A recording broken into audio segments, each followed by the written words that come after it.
Good morning in Vietnam. It's your host, Hao Tran, the CEO of Vietcetera and your host for Vietnam Innovators. We're here for another episode this week. This week, it's about recruitment. It's about people. It's about HR, and more specifically, tech talent. I know that a lot of you listening to today's podcast are wondering, hey, I should build a team in Vietnam, but where do I start? Especially if it's for technology workers, which here in Vietnam, we have a lot of. Here today, we have two experts in that field. One of them is a friend of mine that I've known for a couple of years. His name is Daniel. He's one of the co-founders. We also have Mike. He's more on the technical side, I believe, of this new platform called HeyDevs. I'll let them explain what HeyDevs is themselves. Welcome to the show, Daniel, Mike. Thanks very much. We're going to get started in just a little bit, but before we do, we're going to do a little bit of a rapid fire question. Super short, no right, no wrong. Let's get to it. Okay, first question for you, Daniel. What brought you to Vietnam? Love. What brought you to Vietnam, back to Vietnam? Well, COVID.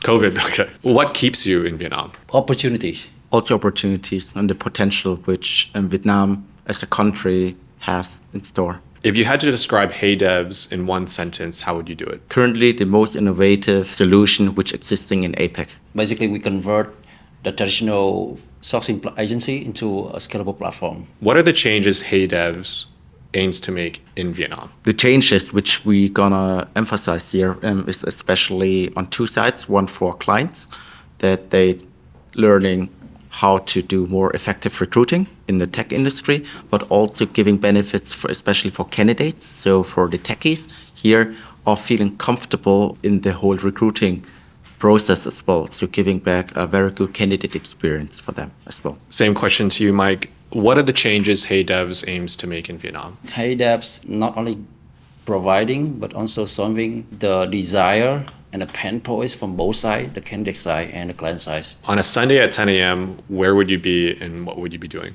Probably in Salar Park, having a walk with my girlfriend and my two dogs. What's your favorite Vietnamese word or phrase? You don't know? I know it, but I can't say it. Oh, you can't say it. All right, guys, thank you for those rapid fire questions. It's a nice little fun way for our audience to get to know you guys a bit better. Let's move into the main podcast today and the main conversation.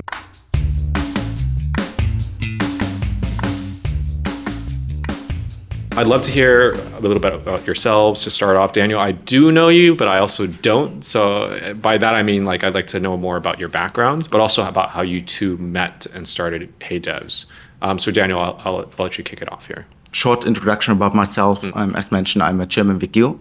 So I was born, grew up in Germany, and I did my bachelor degree in Germany, did my master degree in human resource management back in UK, in Sheffield and Cambridge. After that, I worked for quite a lot of different international companies, and there, especially in the field of recruiting. So basically, I have over 10 years experience in the IT industry, 8 years over that in recruiting, and I was always responsible back in European for building and scaling up new tech hubs, either for startups or as a venture for big enterprises in European.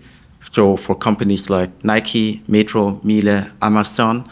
And 3 years ago, as mentioned, I moved back to Vietnam due to private reasons. Right. Okay. And how did you two meet in Vietnam? So I'll let Daniel answer that first, and then I'd love to hear from you, Mike, about why you're back here and all that. So basically, we met via the Overseas Vietnamese group. I think you are also part of that as well, LinkedIn right? Group, yeah. Yeah, exactly.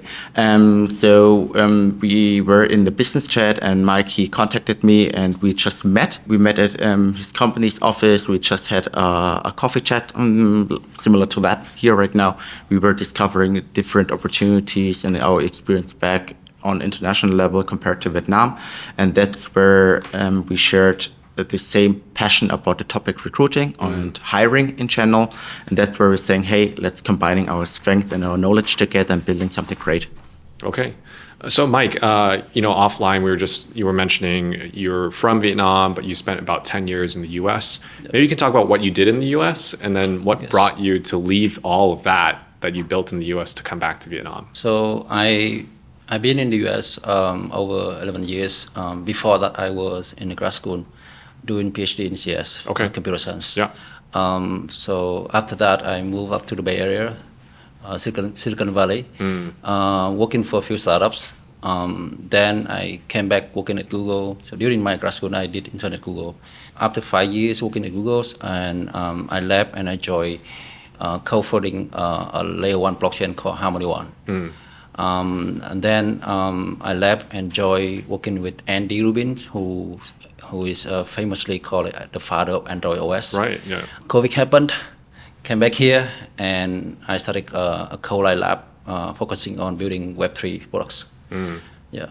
So Okay. that's And now you're with HeyDevs. now. So after meeting with Daniel, like we started working with HeyDevs because I always have a keen interest in 3 different areas. Like the first one is real estate, finance, blockchain, and recruiting. With HeyDevs, when I came back to Vietnam, I started CodeLight. I got a lot of frustration with job boards. At that moment, I knew that eventually I would do something to disrupt that industry. And now I'm very excited working on HeyDevs.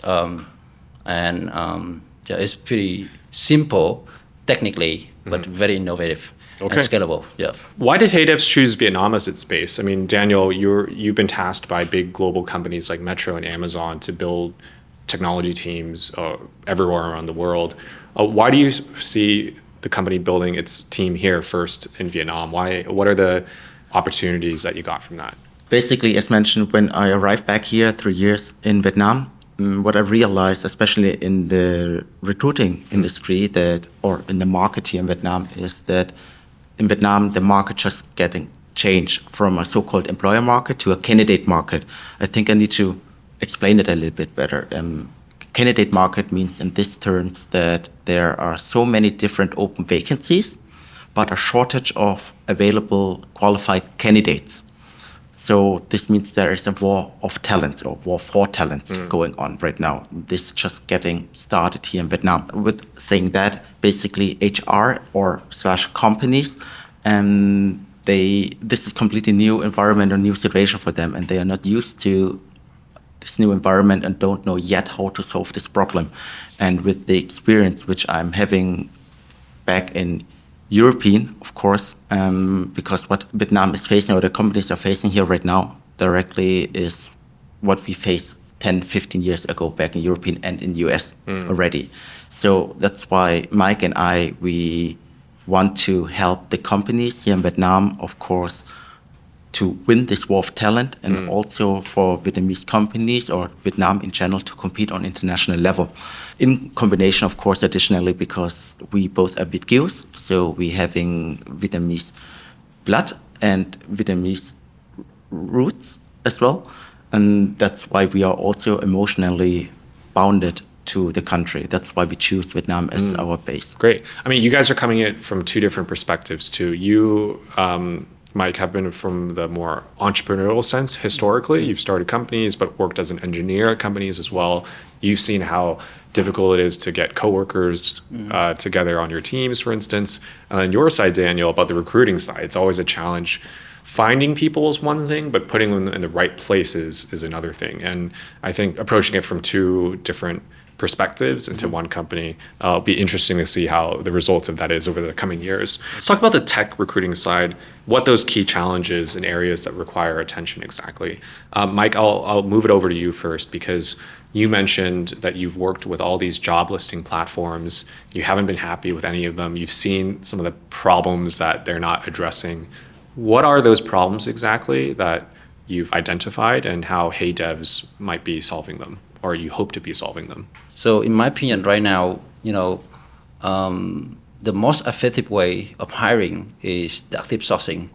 From our research, we see that like in Germany, active sourcing is like 80% effective in terms of hirings. And in Vietnam, it's about like 60, 65. So you see the trend is coming. Assuming that like the Western side or Germany is way ahead Vietnam. In my opinion, it's very simple, but it's innovative because we just converting the best approach hiring into a platform. I would say a scalable platform. So usually it has been done by agency approach, but here we convert into scalable platform, and it could be shared to thousands of clients. And I mean, everything is agency approach here. in Vietnam, from what I see at least. Yeah. So when you guys were invited to the show and I was reviewing HeyDevs, I mean, it's a fairly new company, of course, so not everything is out there yet. But the value prop you were trying to communicate, the other companies are not doing that because they're just agencies. They're not platforms. And I think that's a very big shift in kind of mindset a little bit. I want to move over to Daniel, kind of same question, but from a different perspective, from the recruiter's perspective. Everything is agency driven, everything's people driven. You go on LinkedIn, you message people, you meet for them with coffee. It's not easy. You're having 10 coffees a day in order Definitely to hit your not. KPI. Yeah. And that's not scalable. You can't have Exactly. 10 coffees a day. Exactly. So maybe you can share about what the pain points you discovered, Daniel, and then what HeyDevs, from your perspective as a recruiter, you're trying to solve.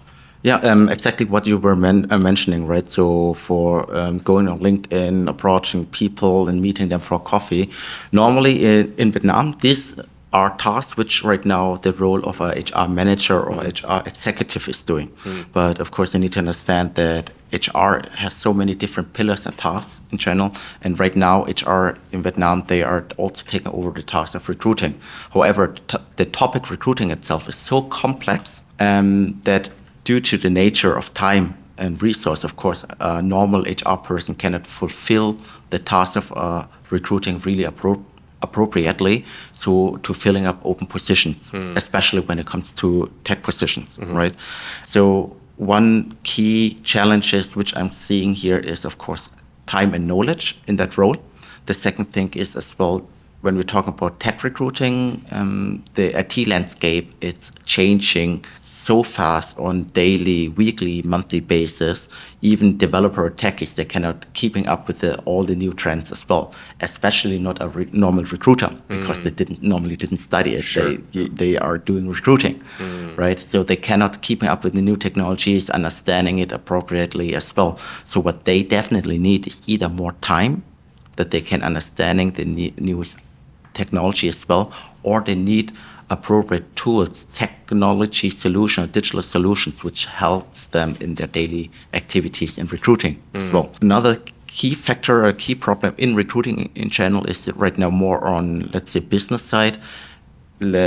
What I see is that quite a lot of companies, they know that, of course, salaries is the biggest and highest cost block, but the second biggest normally is directly all the costs for recruiting. We're talking here about all the different recruiting tools, marketing campaigns for employer branding. We talk about CMB, so compensation benefits for the employees and for the staff as well. And this is what organization needs to realize, that the cost for recruiting is so high, and it would be way cheaper for organization of investing into appropriate CMB to retaining the stuff. So let me stop there for just a second. So in your previous life as a recruiter, how much were you spending per engineering hire in a place like Vietnam? In Vietnam? Vietnam, yeah. Roughly, it would have been, I would say, 4.5 to 5,000 per hire. So basically $5,000 US. Yeah. That's the cost of any incentives that are paid, but also the cost of time and energy, just $5,000. Minimum, so minimum. So through a platform like HeyDev, that's one of the things it's trying to solve, make it more cost efficient so you can actually spend that money in retention instead of recruitment. Exactly. So what would the cost be through HeyDevs, do you think? Well, HeyDevs is a recruiting platform, right? So the cost would be way, way cheaper. So roughly up to 80% cheaper than using other current existing solutions here in the Vietnam market. Okay, well, if you're listening to that and you're recruiting tech talent, that's definitely one thing to think about. And to shift those resources, I think that's the main takeaway. Recruitment's still very important. You need that top of the funnel. You need to convert for sure. That's a demand that every recruiter has, but also bigger HR strategies about retention as well. Okay, very cool. So Daniel, from your perspective as a recruiter, could you touch upon what the current market landscape is like? Like, how long does it take to hire an engineer? Is it easy? Is it difficult? Maybe give us a snapshot of what the landscape is. Depending on the skill set and the resources which a company provides, of course, for the recruiting team can be either very fast or very slowly, because it also totally depends on the internal recruiting process. So when I did the operation and recruiting for Metro Digital here in Vietnam, the fastest hiring was within 2 days. 2 days? 2 days, yeah. and we had 4 recruiting rounds, but it's manageable when you're doing it really fast. Or in the latest, or let's say the longest, took me 3 weeks. But of course, also here, it totally depends on the organizational size, but also the recruiter themselves, how good they are in managing the stakeholders in the process. So Mike, you have your company here. HeyDevs is now here as well. Why Vietnam, from your perspective, is building a talent pool here attractive from an engineering point of view? So basically, like HeyDevs is not only for Vietnam.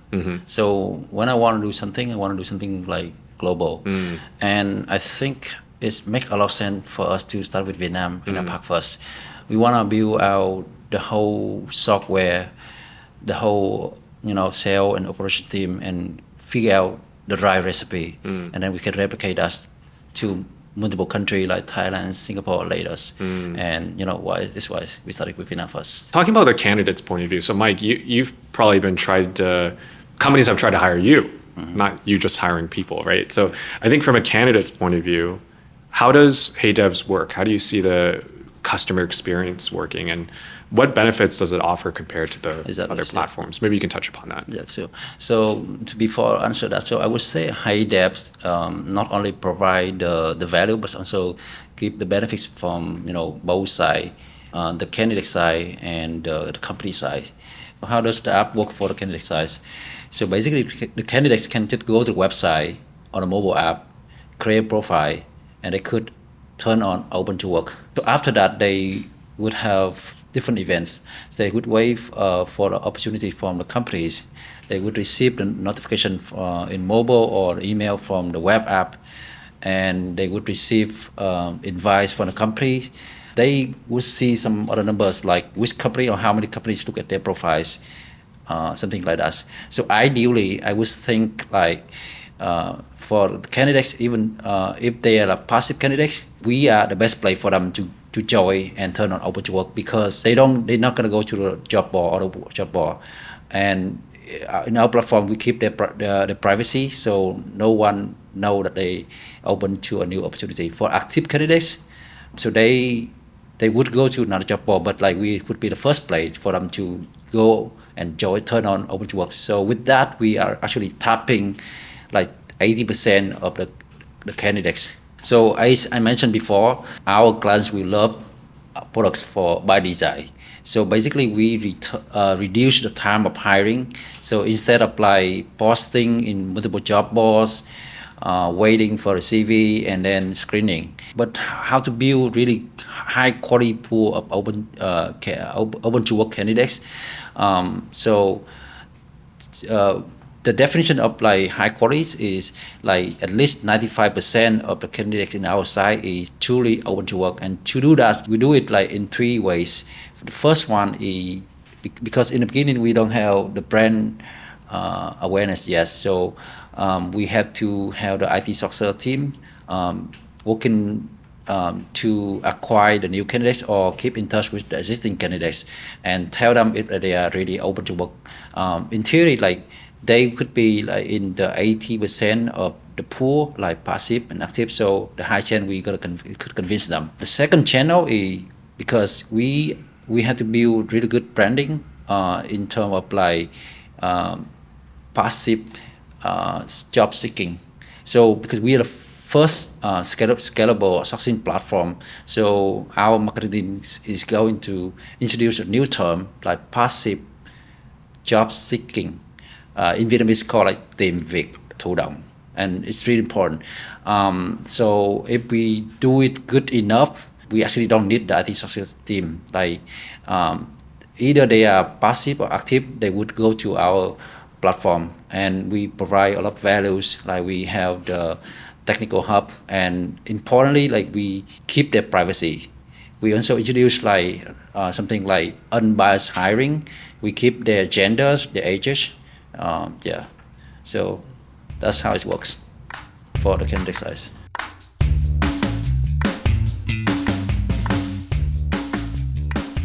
So the idea is, if I'm a developer, for instance, and I want to be in the HeyDevs database, I want to be kept up to date. Yeah.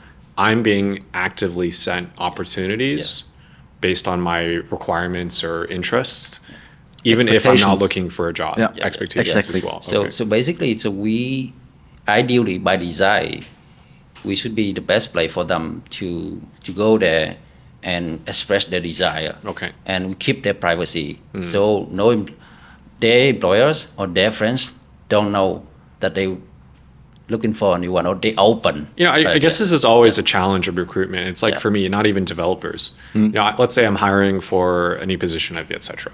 And it's not tech related because everyone's trying to hire technology people, but that's not what I'm interested in. I'm interested in like creative folks, let's say, or operations, strategy. There's some people that I know that I would love to hire, but I'm not sure if they're available. And sometimes I have to message them and they're like, oh, well, now's not a good time. Or maybe it is. But I have to I feel like I have to have like a personal CRM. I have to like know what everyone's up to. And then is it the right time? Is it the wrong time? But if there were passive ways to indicate interest, even if it might not lead to anything, people are willing to listen. Could be interesting. I think especially from the developer point of view, only because there's such high demand for a very specific skill set. Engineering, it's very easy to, if you know Python, if you're back end, front end, UI, UX, whatever it might be, it's a bit easier to classify, I guess you could say. So that's a good start to focus on. But also maybe let me adding also something here and that. In general, what I think I'm pretty sure about it is that everybody is somehow open for new opportunity, right? So even so, if someone is always currently happy with their current employer or with the current job, of course, everybody would be open to listen new opportunities in general. And this is exactly what HeyDevs provides for candidates. Yeah. So it's interesting you mentioned that too, because people are always interested in new opportunities, but it's also to know what your worth is on the market. Yeah, right? Exactly. So that's from the candidate's point of view. But we also provide the value for the client side, like you looking for a new engineer or like any creative one. Traditionally, like people would think about the job board, but to do the job board, instead, like you gotta post the job to multiple job board, but the JDs in multiple job boards. And pray or waiting for the CVs, relevant CV, and then screen it, right? So you have to post it in multiple job boards to get a wider range of job board and expose it to the right one eventually, right? So with HeyDevs, we reduce time hiring by not skipping on 3 steps, like posting and praying on screening. You already access to the on pool of open to work candidates. For example, you're looking for a senior engineer with Node.js to go there, so there. And because they already claim themselves in the system that they open, so we don't have go to the situation that, I'm calling you, I'm calling them, and then they said, I'm not available. So it's so powerful, and the whole system can be shared to multiple or 1,000 clients. Okay.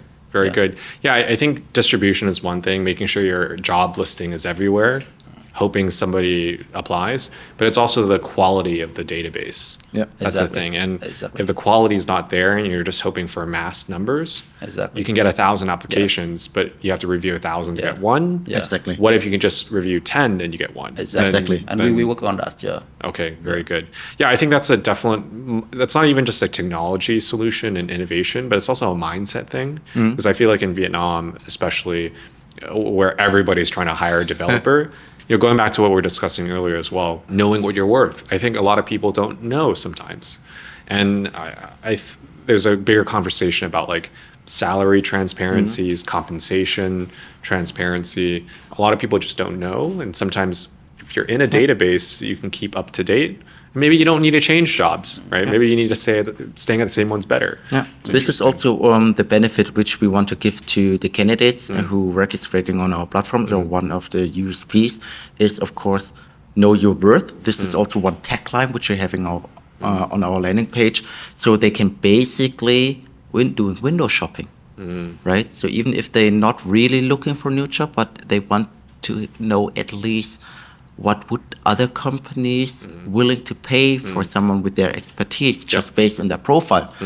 Just based on a profile, or what kind of companies are currently looking, right? So because we're also having quite a lot of international companies already on our platform, so which are using our platform, which are starting of hiring in Vietnam, but not having a legal entity in Vietnam yet, for example, right?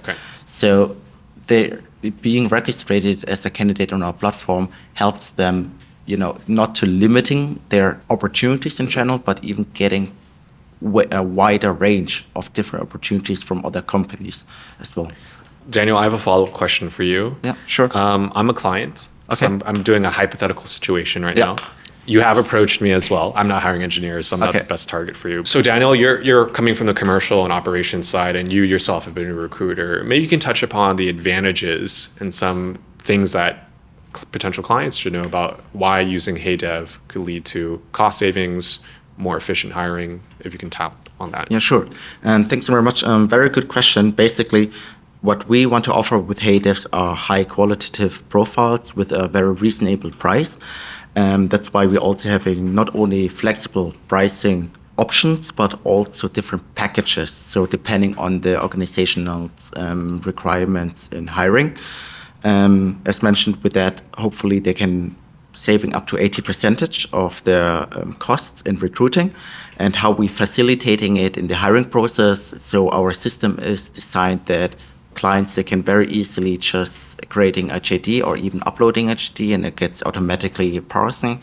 And there's a very easy and simple filter function where they can using the filter function to finding the right candidate which matching the JD or matching the requirements, then using the whole platform really to reaching out, contacting or chatting with the candidates, organizing and coordinating all the interviews with that, and then also having overview about the whole talent pipeline. So from each candidate and which stage of the recruiting process they are, because we also have our integrated small ATS system. So that means a small application tracking system.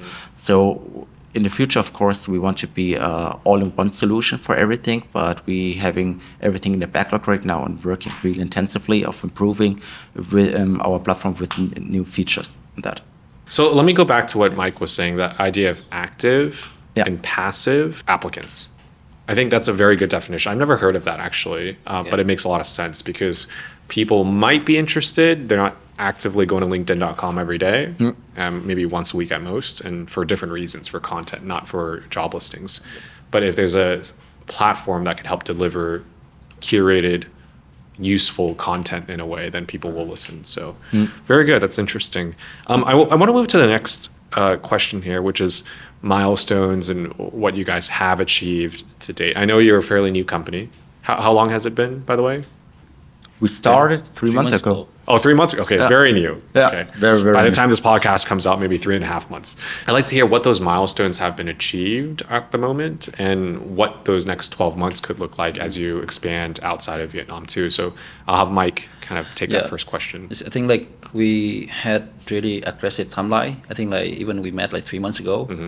So I said, usually it would take like a year to have it everything on the software, web app, mobile app for candidate side, web app for the client side, on a dashboard for the team, the team, and we did it after 3 months. And the milestone we were looking at is this year, 2023, we want to get like Ho Chi Minh, Hanoi, and Da Nang. And next year, hopefully, like we can, expand to the whole APAC. Okay. After figure out the recipe. Cool. So I think it's really powerful when we have a platform that imagine the vision is, so you have a platform that you can access like all the candidates in different countries like Singapore, Vietnam, or Thailand, or Australia or something. So much powerful that you can build like one-stop HR hiring platform and payroll, everything for any, and you can work anywhere. Okay. Yeah. Very cool. Yeah, the global idea and potentially beyond developers at some point, maybe. Yeah. Let's see.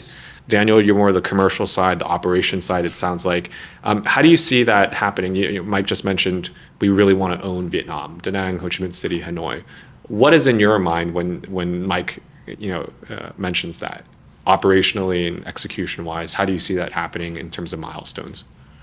I can only agree 100% with Mike, to be honest. So, of course, Mike and I, let's say this way, based on our experience, we are very aggressive with milestones in general, and we are used to working in high performance organization, and we used to building high performance teams.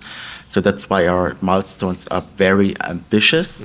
For quite a lot of people, they would say even unrealistic. But like mentioned, 3.5 months ago was the very first time we met, and in 3 months we not only built up the web application, so the software. We're also having the mobile version on for Android and for iOS. We hired directly the sourcing team and sales team. We acquired already for the soft launch already over 300 clients and over 50,000 candidates. 50,000. Yeah. Okay. 50,000. Right now, right now we are preparing for our hard launch, so our official launch, which will be on 17th of July, so next week, Monday, basically. We are right now preparing already as well to conquer Vietnam first. Okay. And I think until the end of the year is even smooth. Should be How many achievable. developers are in Vietnam? I'm wondering. 480,000. And you have 50,000. Yeah. Amazing. Yeah, Incredible. but of course, the goal is having let's say in 1-2 years, the goal should be that when it comes to for developers, when they're looking for a new job or whatever, that they are definitely just using HeyDevs.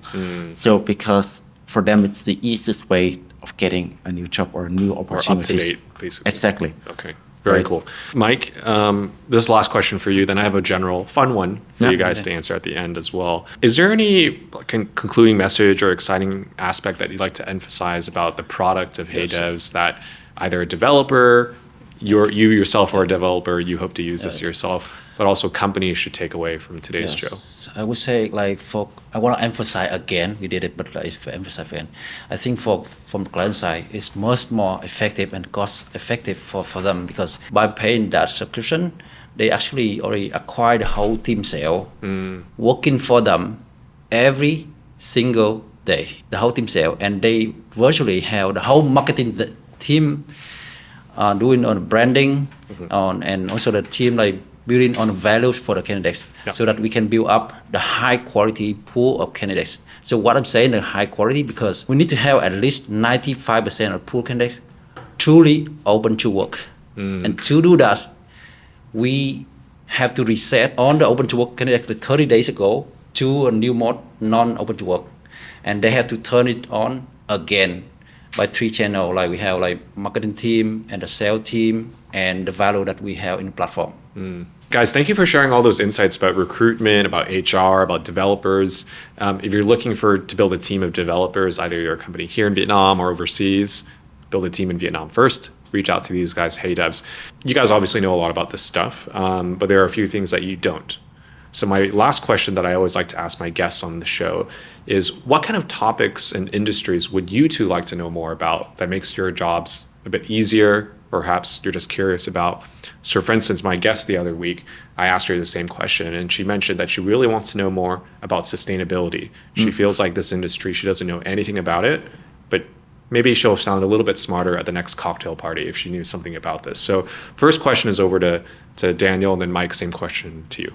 Definitely sustainability, how far Vietnam is. So basically the same topic which your friend from last week also mentioned. Why is that is, of course, I see that we here in Vietnam, we're having quite a lot of waste for plastic, right? Me as a European, and especially German citizen, we are very caring much about the environment and sustainable resources as well. And it hurts myself to see right now when I'm walking down the beach here in Vung Tau or even Da Nang, that seeing such much waste and rubbish on the beach where we should swim and enjoying our free time and relaxing, right? But relaxing beside rubbish and trash, it's not that, it's not that great. Of course, I would love to know more about this topic, how far the Vietnamese mindset in general is also regarding that, and what alternatives or solutions are right now in the pipe in order to change the Vietnamese mindset to taking care more about the environment. Amazing. I would have to agree. I'm very curious about that myself. And if I were to give you the short answer, a lot of people are curious, but not enough answers. But a lot of answers are coming. So that's my short answer. Same over to you, Mike. You've built some companies. You're an engineer yourself. You know all about tech. A lot of people have been mentioning on my show they'd love to know more about generative AI, for instance. Are there experts in Vietnam about this topic? Anyways, aside from that, what would you like to know more about that can help you become a better, effective entrepreneur? Well, I always have a keen interest in 3 different areas, like I mentioned before, like real estate, finance, blockchain, and recruiting. So Any I of like those to learn 3? more those things first. Okay, very good. Yeah, I think those are 3 super popular trending topics in Vietnam right now, particularly the blockchain one. Like just last week, they had a Good Morning Vietnam event here, a global one. It was really impressive to see Vietnam is the global epicenter in a lot of ways of this particular industry. Real estate, I think we all know what's going on here in Vietnam right now. A lot of people are asking questions. I don't have the answer, but I think someone else does out there. So we'll hope to have them on the show very soon. Mike, Daniel, thank you so much for being on today's program of Vietnam Innovators. It's been a pleasure to learn about all things tech, developers, recruiting. Wish the best to get that from that 50,000 to 480,000 in Vietnam over the next 1 or 2 years. Thank you so much for being on today's show. Audience, I hope you enjoyed today's program. If you're looking to hire developers or you are a developer, check out HeyDevs. You can also message Mike or Daniel on LinkedIn. I'm sure they'd be happy to hear from you. Until next time, see you guys. Bye-bye.